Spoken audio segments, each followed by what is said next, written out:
Hi, this is Leo Knight in Tellurico, and today is, I believe, August 7th, about 4 days before the next and last of three eclipses for this summer eclipse season 2018.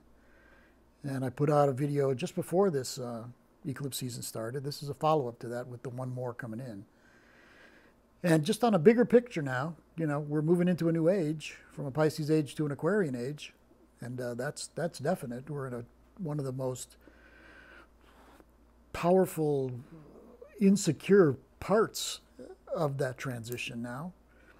We moved into a new chapter of our collective and personal lives earlier this year, like January, February, and now we are going further ahead in that new chapter of our lives. And remember, the new chapter is something that's preceding the actual age of Aquarius. And it's really difficult to pinpoint exactly when the age of Aquarius begins.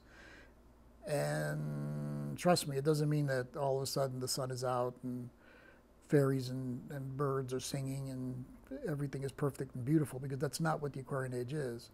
But it is a shift in paradigm and a shift in consciousness. And if you're paying attention, you can see that's what's happening on a very deep level for all of us and for our collective.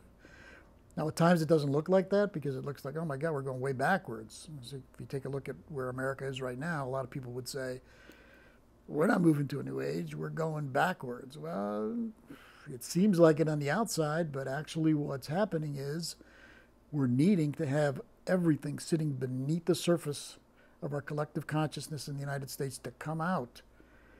All of the warts, all of the moles, all of the poop is coming up so that we can deal with it and flush it out and let it go, so that the new world, which has been percolating for a number of years now, can be more fully established.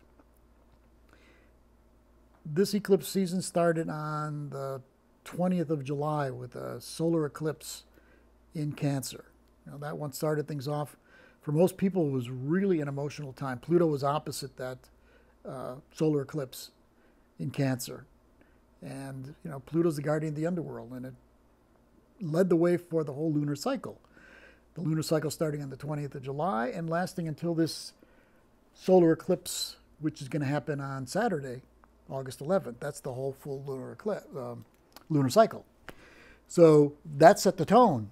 Everything is like really emotional, really deep, really challenging. Then the eclipse, that's a lunar eclipse, full moon, happened 2 weeks later on the 27th of July. I'm sorry, that first one was like on the 12th of July. The second one was on the 27th of July. And that one for a lot of people was even more powerful. It was a full moon. And I saw and experienced more people breaking down, panic attacks, crying, even just like in my waiting room before coming in for sessions. So I have never seen that before. I've never seen so many people having such a difficult time emotionally, like I saw at that second eclipse especially. And so we're still in that same lunar cycle. We're in the last quarter of the moon now. So the moon is darkening as I'm speaking, and it'll be totally dark the day before the new moon eclipse, the day of, and some of the day after. And then a little crescent will shine in the sky, like probably on the 13th.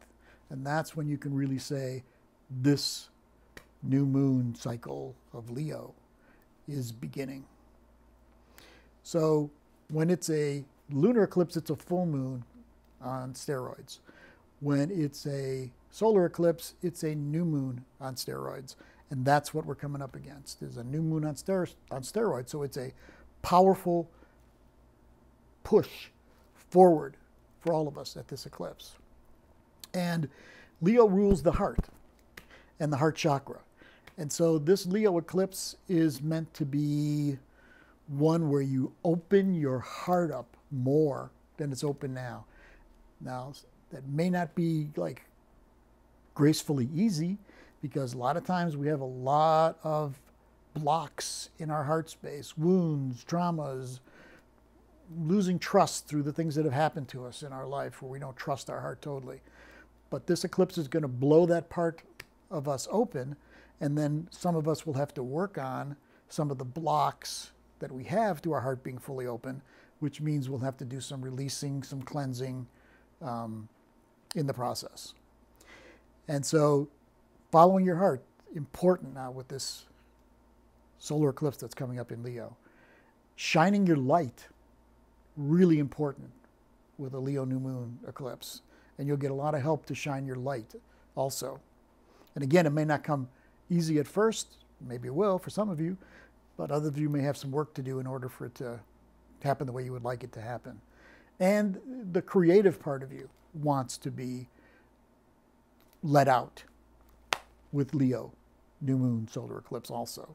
So if there's any creative projects that you've been putting off or that you feel you're ready for now, get them going, because this Leo new moon solar eclipse will help you with those creative projects. So since we're moving from one age to another, and we've just moved into a new chapter on the way to that new age, that's the reason why things seem like they're really difficult, because we have not as much time to do our work as we usually do, transformationally speaking. Things are speeding up. I know some of you have mentioned that to me, and I feel it too. And so as things are speeding up, we need to get with that speed as much as we can. And so the process of flushing things out, of releasing things, of purging things, becomes stronger too. Now, when you get into difficult places, as you've been, some of you, over these last few weeks, that's a good thing to concentrate on. What is it that I'm dealing with on a deeper level that I need to let go of? What wounds and traumas am I dealing with? What programming from the culture and my family am I learning to release? That's all a part of this new transformation that we're in. Because if we're moving from one paradigm to another, which we are, as moving from one age to another, that means that a lot of what the old paradigm is, that we've been programmed by our society and by our families, we need to let those things go so that we can be dancing with the rhythms of the new age, of the age of Aquarius. So as we move through this new moon, expect that there will be some movement forward for you, but don't expect fast forward, because Mercury is retrograde, and it will stay retrograde until it'll stay retrograde until the 18th of August. And Mars is retrograde, and it'll stay retrograde until the 27th of August when it goes direct. When Mercury's direct, it means that whatever way we were thinking or looking at our lives before it went direct is likely being challenged. Like our ways of thinking, our ways of looking at things, our ways of perceiving are getting challenged. And the way they get challenged sometimes is by people from the past come back to remind us about old patterns that we need to work on. Those people come back in our dreams, they'll come back in our waking time, and they'll come back in the flesh sometimes. And then by the time it goes direct again, then things begin to start clearing up, maybe a week after it's direct, so end of August, we start getting more clarity, kind of know where we're going, and we've balanced what we were thinking before with what we're changing. We were tempted to change our thinking to. Now, Mars retrograde is a time when what we want, we need to go deeper on. What do we really want? Where's our passion lie? What do we want to go after? What do we want to use our will for to make our lives the way we want it to be? And of course, with Mars, it works best if what you want and what's right for you from a universe's standpoint are connected. So it's like it's not your small will, it's your bigger will. It's the will that's connected to who you're becoming in this new chapter of your life, not who you were.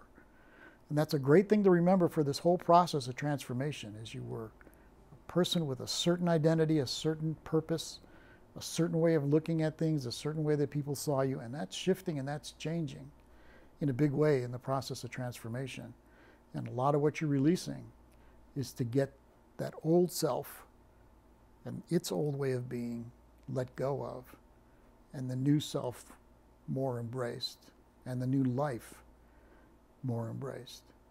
So with Mars retrograde, pay attention on the deepest levels of what you really want, not what you've been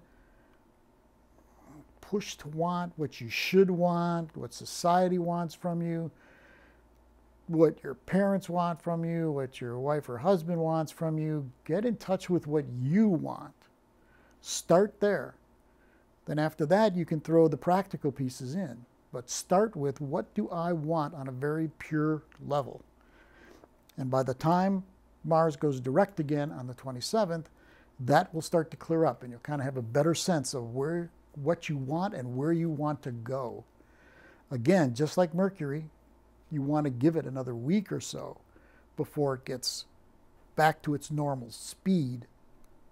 And Mercury, same thing, about a week after it's gone direct, gives it time to get back to its normal speed and for full clarity to form.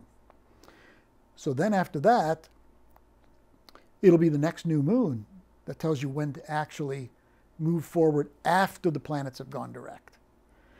So the moving forward will be more grounded and more clear as to where you're going.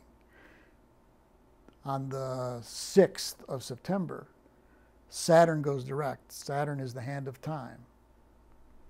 And 3 days later, there's a new moon in Virgo. So that'll be a turning point of truly moving forward in a grounded way with all you've been going through during this summer eclipse season. On a level of our global or our American family,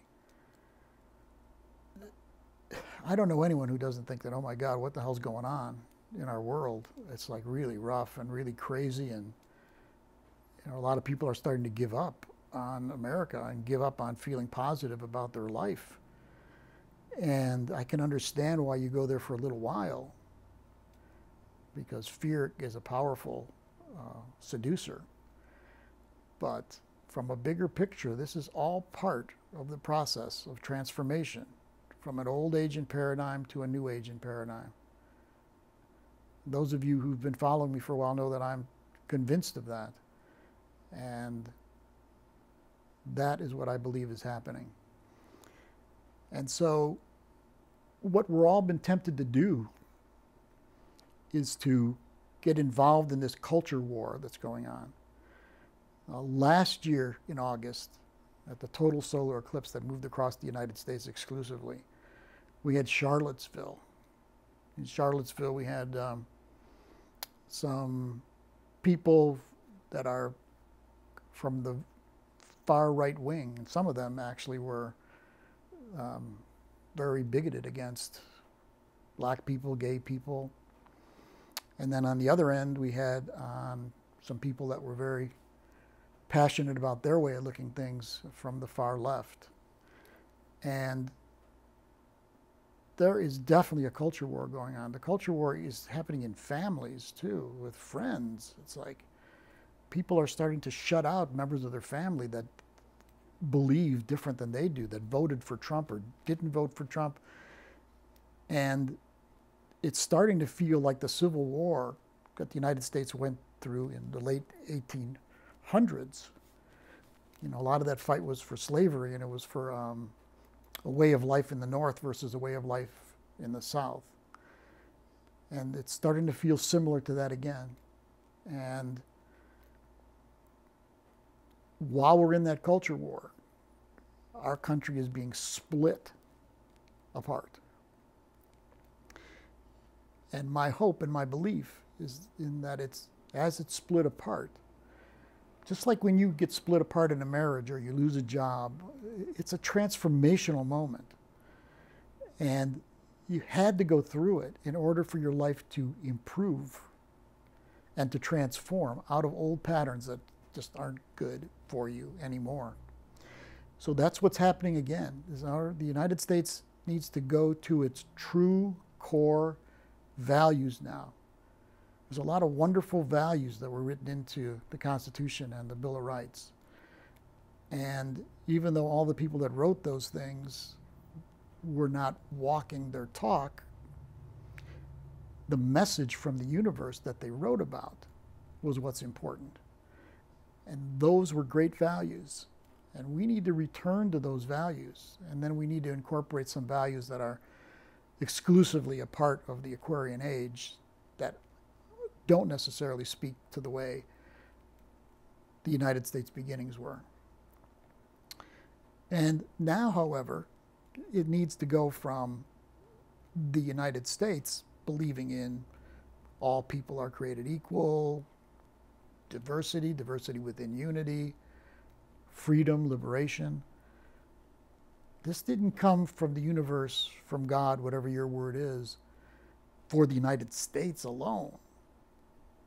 These are values that are for all of the human family. And we in America have gotten to the point, at least our leaders and many of the people that are citizens, of believing that the United States way of doing things is the superior way on the planet, that everyone should be following that way of living and that way of believing. And even some of the colonization that we've done in different places and the wars we've started in Iraq and other places, Libya, have been because we believe that we want to take over places and make them in our image. And the new age in Aquarius means that everyone respects one another and their way of looking at things and their way of doing things. That's what true diversity is. True diversity is many different people doing things in many different ways and yet coming together in unity across the globe. That's what the hope is for our world now. And so things are really going to shake up. And they're going to shake up, let's say, after that new moon in Virgo, expect the next 6 months after that to be extremely big shake-up times. I expect the economy to take a big hit, for us to begin the process of going through a stock market crash and probably a depression, the recession. And right now we're sitting on the verge of war, number one in the Middle East, Syria, between Israel and Iran, and in the Far East with North Korea, though that has looked recently like they're putting bandages on it, I don't think it's going to last. And so when you look at the potential of those things, like Russia's involved in the Middle East and in Syria, China's involved with North Korea, you can see the potential for something really big across this world is really high. And some of this is going to happen in the 6 months from early September to March. So expect things to get worse before they get better. The attempts to take Trump out of office are going to get stronger and stronger. You can see how strong they are now. And though he may not be, understatement now, the greatest president ever, what's going to happen after that? Because the issue is not Trump. The issue is us. The issue is we, the people of the United States. What do we believe in? What do we want? What do we want to fight for? What do we want this country to be? This country has been eroding, in my estimation, in its values for many years now. It hasn't just started with Trump. With Trump, it's just all thrown out into the open where we have to deal with it. And I think that's his purpose in the universal mind and heart, is to be someone who's going to bring up all these issues to show us our weaknesses so that we can go deep inside and transform our consciousness and our country to be aligned with this new Aquarian age. And that's where we are at. And I do believe that that new Aquarian age will start in the early 2020s. I think there'll be a turning point like December of 2020. But again, don't expect to be all butterflies and sunshine. But it'll be a time where you'll know that something is shifting and that we're moving in that direction. So buckle up your seatbelts and stay with your eyes and your heart on what you know to be true for you, what new paradigm you want to be a part of, what values you believe in, and treat other people that way, and you'll be a part of the new age. If you get into too much hatred and fear, then you'll become one of the people that's keeping us in the old age. So do your best to stay in your heart, to balance your heart and mind, and to move forward into this Aquarian age together, all of us, in the United States and all over the globe. Thank you very much.